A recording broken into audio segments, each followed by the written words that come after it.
आप सभी को जय मसीह की। प्रभु का धन्यवाद हो इस सुंदर समय के लिए जो प्रभु ने हमारे जीवन में दिया कि हम आज इस समय में हम परमेश्वर के वचन को सुन पाए। और परमेश्वर ने ऐसा अनुग्रह दिया है कि हमें परमेश्वर ने हर मुसीबतों से हमें बचा के रखा, अपने पंखों के आड़ में छिपा के रखा। और बीते दिनों में हमने परमेश्वर के वचन में देखा कि परमेश्वर हमारे आँखों से आंसू पोंछने वाला प्रभु है। और आपने जितने लोगों ने इस वचन को सुना इसके लिए धन्यवाद, आपने शेयर किया इसके लिए धन्यवाद। और इस वचन को आप और लोगों को आप शेयर कर सकते हैं ताकि और लोग इस वचन को सुने और परमेश्वर की महिमा कर सकें। हमने बीते दिनों में देखा था मेरे प्रियो, बाका में बंकिम में जाकर लोग रो रहे थे। और वहाँ लोग जाकर रो रहे थे, वहाँ पे रोने की आवाज़ सुनाई दे रही थी। यरूशलेम के रास्ते में एक ऐसी जगह थी, वहाँ पर कब्रें ही कब्रें थी और वहाँ पर जाकर लोग रोते थे और वहाँ पर सिर्फ रोने का शब्द सुनाई देता था। उस जगह का नाम था बाका। वहाँ बहुत से लोगों की कब्रें थी और लोग वहाँ पे जाके अपने रिश्तेदारों के लिए जो मर गए थे उनके लिए जाके वहाँ रोते थे और वहाँ पर सिर्फ रोने का शब्द सुनाई देता था। और वह जगह थी बाका, वो तराई थी बंकिम की तराई जहां लोग रोते थे। मेरे प्रियो, जब हम यीशु के पास में आते हैं, यीशु अपना आनंद हमें देता है, वो रोने को उठा देता है और परमेश्वर हमें अपनी आशीषों से, वो परमेश्वर हमें भरता है। वो परमेश्वर हमेशा हमारे साथ रहता है, वो संग चलता है, वो हमारी अगुवाई करता है। एक बेटी थी, एक अच्छी विश्वासी बेटी थी और वो जवान हुई तो उसका एक रिश्ता आया, पास्टर के परिवार, पास्टर के बेटे के लिए उनका रिश्ता आया। और वो बेटी बहुत खुश हो गई कि मेरा जो रिश्ता है पास्टर के घराने से आया। और वो बहुत खुश होगी कि मैं पास्टर के घर में जाऊंगी, बहू बन के जाऊंगी और वहाँ दुआ होगी, प्रार्थना होगी, संगति मिलेगी, परमेश्वर का प्रेम मिलेगा। बड़ी उम्मीदों के साथ में, बड़ी खुशी के साथ में उस घर में वो ब्याह करके गई और उस घर की बहू बनी वो। और मेरे प्रियो, वहां पे जाके जब वहां पे जाके देखा तो वो पास्टर के घर की हालत ठीक नहीं थी। उस घर में परमेश्वर से दुआ करने वाले, परमेश्वर का भय मानने वाले कम लोग थे। परमेश्वर के साथ चलने वाले लोग वहां पर कम थे मेरे प्रिय। और परमेश्वर की भक्ति कम होती थी, वहां पर दुनिया की बातें ज्यादा होती थी। और वह घराना है एली का घराना। बाइबल के वचन में आप अगर देखोगे तो पहला शमूएल उसका 4 अध्याय और 19 वचन से 22 वचन से 22 तक, 19 वचन से 22 तक आप पढ़ोगे तो उस बहन, दुखियारी बहन के बारे में पाओगे। और वहां पे लिखा है फिनहास की विधवा की मृत्यु। बड़ी उम्मीदों के साथ में, बड़े सपने के साथ में वो बहन उस घर में आई और उसके जीवन में आंसू के सिवा कुछ नहीं।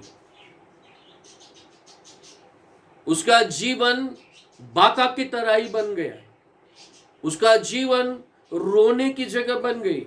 एक बड़ी उम्मीद लेके, एक बड़ा सपना लेके वो वहां पर आई थी। पर मेरे प्रियो, उस जगह में परमेश्वर की महिमा नहीं रही। जवानी में ही वो विधवा हो गई। बाइबल के वचन में आप पढ़ोगे तो वहां पर लिखा है कि एक ही दिन में वो परिवार, उसका ससुर भी मर गया और उसका एली के दोनों बेटे भी मर गए और ये विधवा हो गई। आंसू उसके जीवन में था। समस्या उसके जीवन में थी, ये बड़ी उम्मीद के लेके आए, परंतु परमेश्वर का वचन कहता है एली के बच्चे लुच्चे थे। इसका 2:22 अगर 12 पढ़ोगे तो वहां पे लिखा है, एली के पुत्र तो लुच्चे थे, उन्होंने यहोवा को न पहचाना। यह बहन बड़ी उम्मीद लेके आई, परंतु ये घराना, ये एली के बच्चे परमेश्वर को नहीं पहचाना, परमेश्वर की आज्ञाओं को तोड़ते थे। जो भेंट वहां पे चढ़ाई जाती थी और वहां पर वो भेंट चढ़ाई जाती थी, तो वहां पर वो लोग उस जो चढ़ा हुआ था, जो भेंट वहां पे चढ़ाई जाती थी, तो वहां पर से वो वह वचन कहता है कि 14 वचन, उन्होंने कढ़ाई या हंडे या तसले के भीतर डालता था और जितना मांस कांटे में लग जाता था उतना याजक आप ले जाता था। ऐसा ही वे सिलो के सारे घराने से ऐसा ही किया करते थे जो वहां आते थे। और चर्बी जलाने से पहले भी याजक का सेवक आकर मेल बलि चढ़ाने से कहता था, भुनने के लिए याजक को मांस दे, वह तुझसे पका हुआ नहीं कच्चा ही मांस ले। और जब कोई उससे कहता निश्चय चर्बी अभी जलाई जाएगी, तब जितना तेरा जी चाहे उतना ले ले, तब वह कहता था नहीं अभी दे, नहीं तो मैं छीन लूंगा। वहां पर वो भेंट वो छीन लेते थे। और परमेश्वर का वचन कहता है 17 वचन, इसलिए उन जवानों का पाप यहोवा की दृष्टि में बहुत भारी हुआ और वे मनुष्य यहोवा की भेंट को तिरस्कार करते थे। क्योंकि वे मनुष्य यहोवा की भेंट को तिरस्कार करते थे, परमेश्वर ने ठान लिया इनका नाश करना। परमेश्वर ने ठान लिया इसका नाश करना। ये बहन बड़ी उम्मीद के साथ में आई थी, बड़ी उम्मीदों के साथ में अपने घर में आई थी मेरे प्रिय, पर उस बहन के जीवन में आंसू के सिवा कुछ नहीं मिला, बंकिम की सिवा उससे कुछ भी नहीं मिला। आज बहुत से लोग मेरे वचन को सुन रहे होंगे और आप भी अब बड़ी उम्मीदों को लेके आप अपने जीवन में प्रभु में आगे बढ़ रहे होंगे, या आप अपने परिवार से बड़ी उम्मीद रखते होंगे, या आप अपने घर में बड़ी उम्मीद रखते होंगे, पर आपको आंसू के सिवा, रोने के सिवा आपको कुछ नहीं मिला होगा। मेरे प्रियो, पश्चाताप करें अपने घर के लोगों के लिए, अपने परिवार के लिए। नेहमिया ने अपने लिए और अपने परिवार के लिए, अपने पुरखाओं के जो पाप थे उन्होंने किए थे, उनके लिए उन्हें पश्चाताप किया और परमेश्वर ने नेहमिया की प्रार्थना को सुना। आज भी हमारी परमेश्वर प्रार्थना को सुनेगा। हमारी जो बंकिम की तराई है वो हटा देगा प्रभु, वो बाका की तराई है वो हटा देगा प्रभु, वो रोने की तराई वो हटा देगा। हम भी बड़ी उम्मीदों के साथ में जीवन जी रहे होंगे, परंतु हमारे ऑफिस में, हमारी नौकरी में, हमारे घर में हमें तिरस्कार और आंसू और रोने के सिवा कुछ भी नहीं मिला होगा। ये बहन बड़ी उम्मीदों के साथ में आई थी, परंतु इसे आंसुओं के सिवा कुछ भी नहीं मिला। और परमेश्वर ने कहा कि तुम मेरी आज्ञाओं को तोड़ते हो, इसलिए परमेश्वर ने अपना योजना बना ली कि तुम एक ही दिन में तुम नष्ट किए जाओगे। और परमेश्वर ने कहा कि तुम्हारे घर में कोई भी जवान नहीं होगा। तो परमेश्वर ने कहा तुम्हारे घर में जो जवान है पूरी उम्र जीवन वो जी नहीं पाएगा, जवानी में ही वो चला जाएगा, जवानी में चला जाएगा। यानी कि बाइबल के वचन में 33 वचन में, मैं तेरे कुल के सब किसी से तो अपनी वेदी की सेवा न छीनूंगा, परंतु तो भी तेरी आंखें देखती रह जाएगी और तेरा मन शोकित होगा और तेरे घर की बढ़ती सब अपनी पूरी जवानी में ही मर मिटेंगे। परमेश्वर का वचन कहता है कि जवानी में ही मर मिटेंगे, पूरी उम्र नहीं जी पाएंगे, पूरी उम्र नहीं जी पाएंगे। और परमेश्वर ने दूसरी बात कहा कि तेरे घर से टुकड़ा अलग नहीं होगा, तो तेरा घराना टुकड़ा मांगता रहेगा। 36 वचन आप पढ़ोगे तो तेरे घर में शोक होगा, तेरा घर बाका की जगह बनेगा, तेरे घर में कोई भी पूरी उम्र नहीं जी पाएगा, जवानी में ही मर जाएंगे। परमेश्वर का वचन कहता है, और तेरे घर से टुकड़ा अलग नहीं होगा। ये बहन बड़ी उम्मीद लेके आई मेरे प्रिय, परंतु सब कुछ उसका छीन रह गया, उसकी उम्मीदें छीन ली गई। वो जवानी में ही विधवा हो गई, क्योंकि वह घराना प्रभु का भय नहीं मानता था। जो घराना प्रभु का भय नहीं मानता है, उस घराने में आंसू और रोना ही रहेगा, शोक रहेगा, अच्छी जिंदगी वो जी नहीं पाएगा, टुकड़ा उनके घर से अलग नहीं होगा। आज भी बहुत से लोगों के घर से बस वो मांगते रहते हैं। आज मेरे प्रियो, क्या आज हमारी भी यही हालत है? अगर ये हालत है तो खुदा से अनुग्रह मांगे, पश्चाताप करो, खुदा के सामने आओ, अपने जीवन को प्रभु के हाथों में सौंपो। वो प्रभु सब कुछ बदल देगा। वो सारी अवस्था को बदलने वाला परमेश्वर है मेरे प्रियो। और बाइबल का वचन कहता है, पिनहास की विधवा की मृत्यु, और वो बहन भी, बाइबल का वचन कहता है कि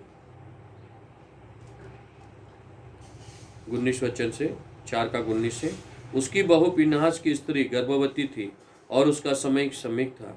तब उसने परमेश्वर के संदूक छीन लिए जाने और अपने ससुर और अपने पति के मरने का समाचार सुना।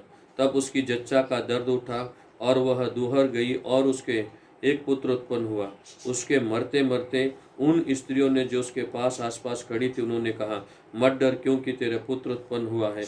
परंतु उसने कुछ उत्तर न दिया और न कुछ ध्यान दिया, और परमेश्वर के संदूक के छीन लिए जाने और अपने ससुर और अपने पति के कारण उसने यह कहकर उस बालक का नाम इकाबोद रखा, अर्थात इजराइल में से महिमा उठ गई।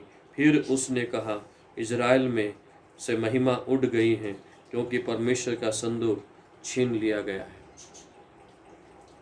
परमेश्वर का वचन कहता है यहाँ पे, यह बहन बड़ी उम्मीद लेके आई, परंतु उसका ससुर और उसका बेटा, उसका पति, जब वो अपने बेटे को जन्म दे रही थी, काबोद को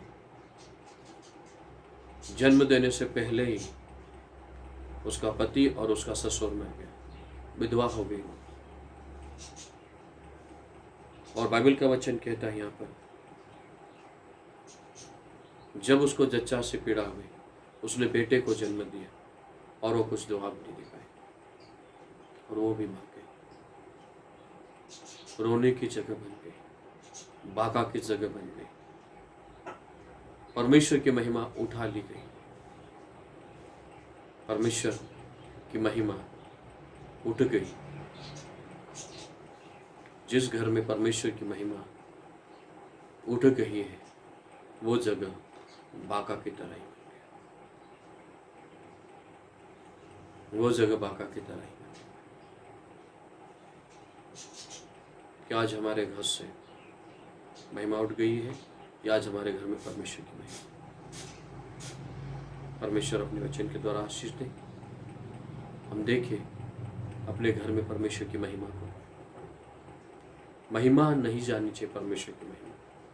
हमारे घर में परमेश्वर की महिमा, अगर महिमा उठ गई तो हमारा घर बाका बन गया, रोने की जगह बन गया, आंसू की जगह बन गया। अगर महिमा है तो आशीष मिले। परमेश्वर के वचन में बढ़े, खुदा की महिमा करें। परमेश्वर अपनी इस वचन के द्वारा आप सबको परमेश्वर आशीष